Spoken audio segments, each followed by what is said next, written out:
Hello everybody, thank you for joining us for this webinar on live blood analysis, where we'll be discussing the legitimacy and efficacy of live blood analysis. Please send in your questions throughout the webinar. You'll find a panel on your screen where you can enter your questions. And also don't forget to click on the full screen button to see the webinar in full screen. So let's get started. So what is live blood analysis?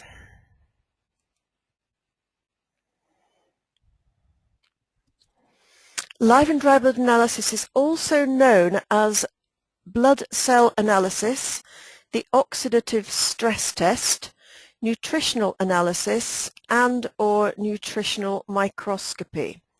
Although not so widely known in the UK, it is better known in the US, Russia, South Africa and parts of Europe.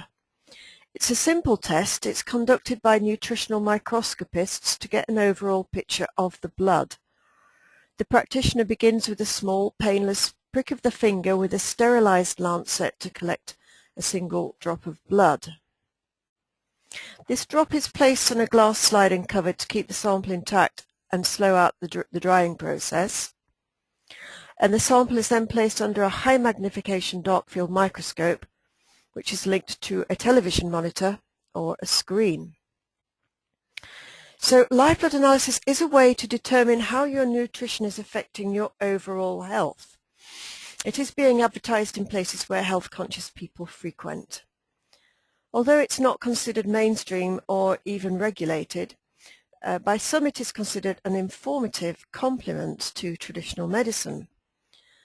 This analysis is just another way to gain some useful insight into your health. So with all the good things that can be said about this testing from alternative practitioners, there's also some opposition.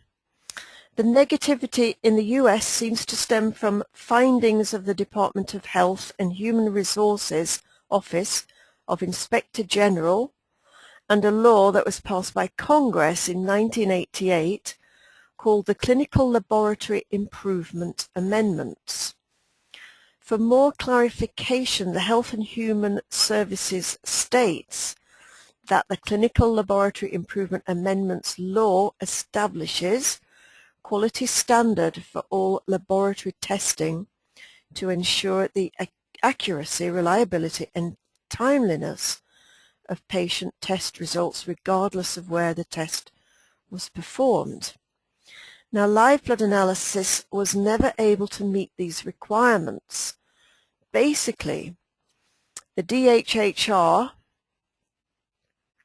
which is the Department of Health and Human Resources Office, feels that the test may be open to too much interpretation. Also, it did not meet personnel requirements because it can be administered by nutritionists, herbologists, naturopaths, and chiropractors. Therefore, it was ultimately considered an unregulated and unreliable test. Now, in my experience, most of the opposition to live blood analysis is from sources that know little about it. For example, even Wikipedia, which we tend to use for all of our definitions in this day and age, defines live blood analysis mistakenly as a diagnostic procedure. As you can see, it says, Wikipedia says, live blood cell analysis claims the ability to diagnose disease from blood examined using dark field microscopy. Live blood analysis, HemoView or nutritional blood analysis is the use of high-resolution dark field microscopy to observe live blood cells. Live blood analysis is promoted by some alternative medicine practitioners who assert that it can diagnose a range of diseases. So, there is no scientific evidence that live blood analysis is reliable or effective, and it has been described as a fraudulent means of convincing patients that they are ill and should purchase dietary supplements. Whoa, so now live blood analysis is not a diagnostic tool and it is not used for diagnosis. There is plenty of scientific evidence that live blood analysis is reliable and effective, and live blood analysis is mainly concerned with changing diet and lifestyle rather than selling dietary supplements. So today, we have asked Dr. Ocker for the answers to some of these questions. Dr. Ocker is unable to join us this evening, but he has sent us the answers to the questions, and we will be recording this webinar again with Dr. Ocker live. We will send you a recording of this. So Dr. Ocker Botha is a registered homeopathic doctor who has established himself as a leader in live and dry blood analysis. Over his years in practice, he has seen the power of live blood analysis in identifying health challenges accurately and motivating patients to make positive changes in their lifestyle and diet. Dr. Ocker has over 14 years' experience in his live blood analysis clinical practice, as well as training many practitioners worldwide in this fascinating technique. He is also considered one of the leading authorities in the field of live blood analysis. So one of the first questions that we put to Dr. Ocker was, is live blood analysis used for diagnosis diagnosis of disease? And this is his reply. Hi, this is perhaps one of the main reasons why live blood analysis is generally not accepted by conventional medicine. The fact that it is expected to work as a diagnostic tool. As you pointed out, the Department of Health and Human Resources in the USA found live blood analysis to be unreliable, but they were assessing its reliability as a diagnostic test. Any practitioner that has received proper training in live blood analysis knows that this technique is not used to diagnose medical diseases. Its value doesn't lie in its ability to detect some medical disease from a drop of blood, but rather to evaluate the state of the body's internal environment, what we refer to as the terrain. By assessing the condition of the terrain, we're able to detect imbalances that may precede the development of a specific condition. And in cases where a medical condition already exists, these imbalances play a major role in the quality of life that the person experiences. So, do we have any questions so far on this? Let me see.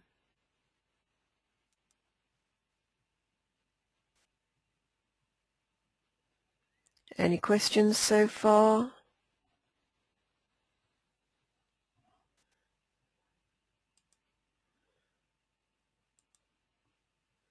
No, we don't seem to have any questions on that, so let's continue. Is live blood analysis used for, what is the scientific evidence for live blood analysis? That it really includes two questions. What is the history of live blood analysis? Where did it all start and why? So the first thing I should mention, what Dr. Ocker says, is that there is a fair degree of overlap between live blood analysis and standard hematology. We're looking at the blood, so we do see the same morphologies that can be seen in peripheral blood smears, traditional blood tests.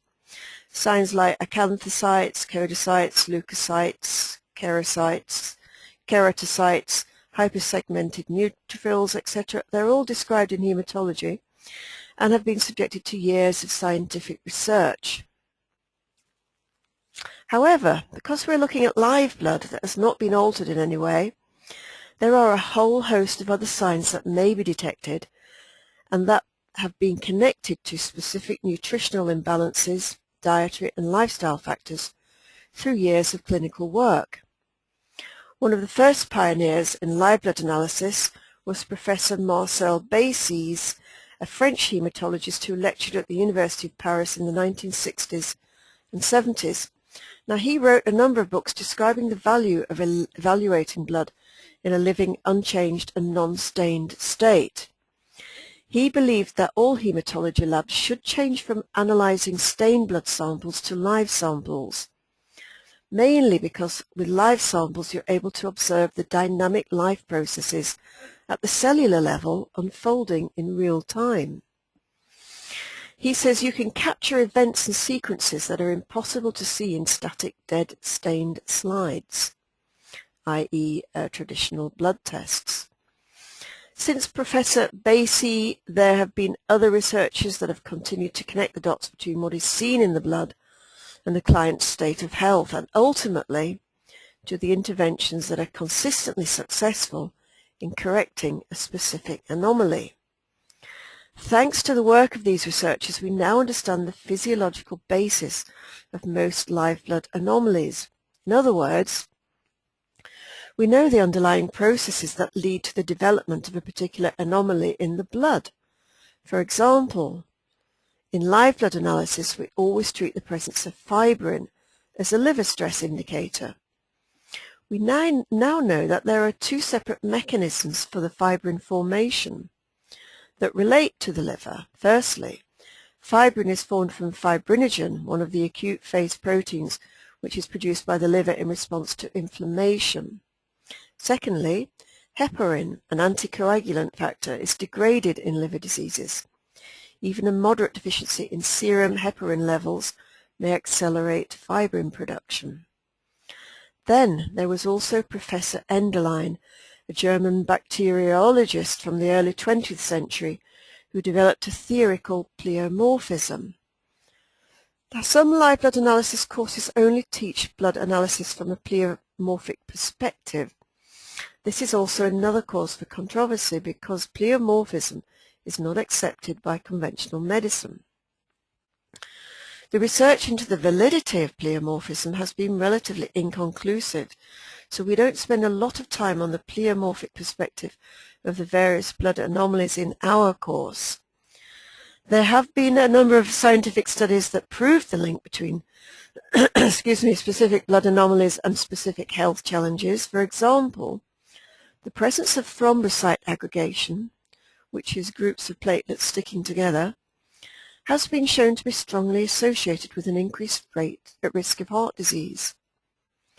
Another study showed that there was a strong correlation between live blood analysis and conventional tests on points such as iron deficiency, vitamin B12 deficiency, liver disease, neutrophilia, and high cholesterol. But here they tested for conditions that can be verified by conventional tests, and this borders on medical diagnosis. Now, the real challenge is in designing a study to effectively assess the ability of live blood analysis to detect the conditions it is ideally suited to detect, i.e., the imbalances within the terrain.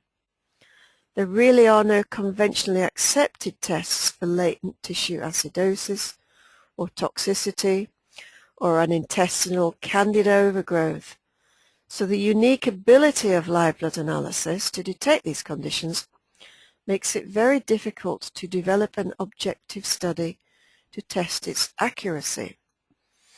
The best is to perhaps consider a large-scale retrospective survey to assess the changes experienced by clients after live blood analysis. Very well answered, Dr. Ocker. Thank you very much. Do we have any questions, any more questions so far? Not at the moment. So the next question is, why does live blood analysis attract such negative press? And here Dr. Ocker answers that live blood analysis is a tool used by natural health practitioners. Unfortunately, there is still a great divide between conventional medicine and complementary medicine, I'll say so, because the two philosophies are so different. Here we have a tool that can be used to detect conditions that conventional medicine is largely still in denial about, such as the need for detoxification, heavy metal toxicity, latent acidosis, and so on. So he says, I think it's fair to expect some resistance from conventional medicine as a result of that. The other factor is, of course, the fact that most medically trained practitioners don't know anything about live blood analysis and immediately assume that it must be a diagnostic tool. Also, some negative press comes from the perception that live blood analysis is only used to sell products. There are, of course, some practitioners who use it as a tool to sell their clients a bunch of supplements, and the negative press is justified in these cases. However, the problem does not lie with live blood analysis, but rather with greedy people who are only interested in profits and not in giving their clients value for money. Now, this is not unique to live blood analysis. Other tests are used in the same way, and the same types of people are found in every other industry as well. We can't deny the delivery of a useful service because of the abuse of a few charlatans. If we did that, we would have no healthcare system at all. Thank you for that, Dr. Ocker. Now, the next question is live blood analysis legal? And Dr. Ocker's answer to this is, live blood analysis is not regulated, although there are restrictions in place in some states in the USA. Aside from the USA, if you can show that you have received formal training in live blood analysis, you will be able to use this technique provided you don't make any claims about diagnosis. We have not been able to find out which states in the USA have restrictions about live blood analysis, but I know of practitioners all across the USA that use live blood analysis without any incident, although of course one always has to be careful. Depending on your scope of practice from your other qualifications to prescribing treatment. Dr. Ocker goes on to say that most of my clients in the USA state that they use live blood analysis as a tool to educate their clients about the impact of diet and nutrition on their health. Now the next question is, can anyone take the blood sample or does it have to be a medical doctor? And Dr. Ocker's answer to this is, it is just a finger prick so anyone can do it. I haven't come across any restrictions for lancing fingers. It's only when blood is drawn from blood vessels that a nurse or doctor needs to do it.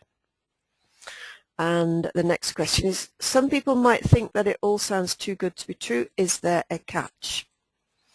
His answer is no. As long as you use live blood analysis for what it is intended to be used for, you won't experience the benefits of live blood analysis if you try to use it to diagnose medical diseases, or if you don't have sufficient training in the theory and practice, or if you don't have a good enough microscope system.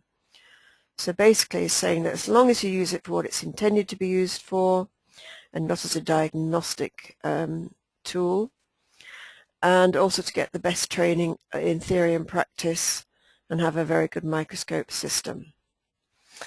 And the next question, why don't doctors and hospitals use live blood analysis? Very good question. The value of live blood analysis lies in assessing the health of the body's internal environment to highlight imbalances that can be corrected through nutrition, dietary and lifestyle interventions. It is primarily a preventative tool for people who are proactive about their health. The conventional medical system is more concerned with disease care, i.e. diagnosing and managing diseases with drugs and surgery, rather than preventing diseases and helping the body to heal itself. So that's why doctors and hospitals don't use live blood analysis. Now, Dr. Ocker then goes on to say, or answer the question, what is the difference between traditional blood tests and live blood analysis? And here he sent us a chart. Conventional blood tests use stained dead blood, venous blood, anticoagulant is added, it's viewed hours later, only a few parameters are tested. That's true, they only test for certain parameters and they don't test for things in general. Conventional blood test is concerned with diagnosing disease and the client only sees a report. Now with live and dry blood analysis, it's using live blood, capillary blood, nothing is added, it's viewed immediately, many parameters are tested, it's concerned with the prevention of disease, The client sees their blood and gets their report immediately. And we've come to the end of the questions, unless we have any more. Do we have any more questions here? Let me just see.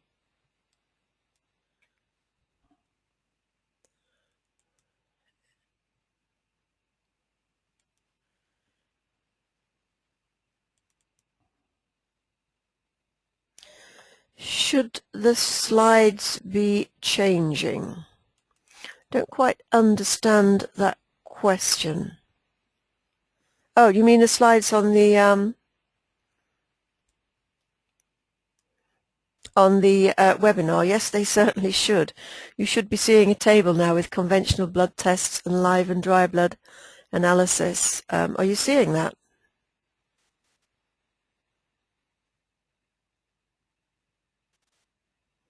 Just bear with me while I answer this question. The slides aren't changing. Okay. Well, I'm very sorry about that. Let me see what I can do here. Just bear with me.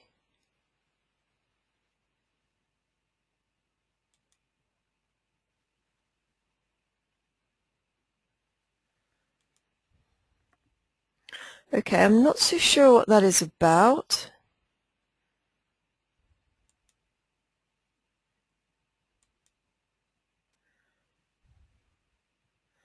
Are you seeing a table now with the difference between traditional blood tests? Okay, I'm very sorry about that. Do bear in mind that this, we are sending out a recording of the webinar, and it will be live with Dr. Ocker, and also we'll have all the screens on there. So very sorry about that. It's been disaster evening this evening. So just on to the next slide anyway, where we can show you. If you do have any questions or you'd like to know more about live blood analysis, please visit our website, which is www.livebloodonline.com, and also if you have any questions, info@livebloodonline.com as well. So thank you very much for joining us. I hope that's been useful to you, and I hope it's cleared up a lot of misinformation and answered some of your questions. Dr. Ocker's very kindly answered some questions very clearly and precisely. But please, if you do have any more questions, because we will be re-recording this, please email them to us at info@livebloodonline.com, and then we'll include them in the live recording, which we'll be sending out to you as soon as we possibly can. And also, if you're interested in taking our training course, please email us at info@livebloodonline.com, and also get some information about it at www.livebloodonline.com. So again, thank you for joining us. We hope that you'll join us again in the near future for some of our more topics about live blood analysis, and we will send you out the recording live with Dr. Ocker, hopefully sometime tomorrow. So again, thank you very much for joining us. Sorry about the disasters. Look forward to speaking to you again. Thank you very much, and bye for now.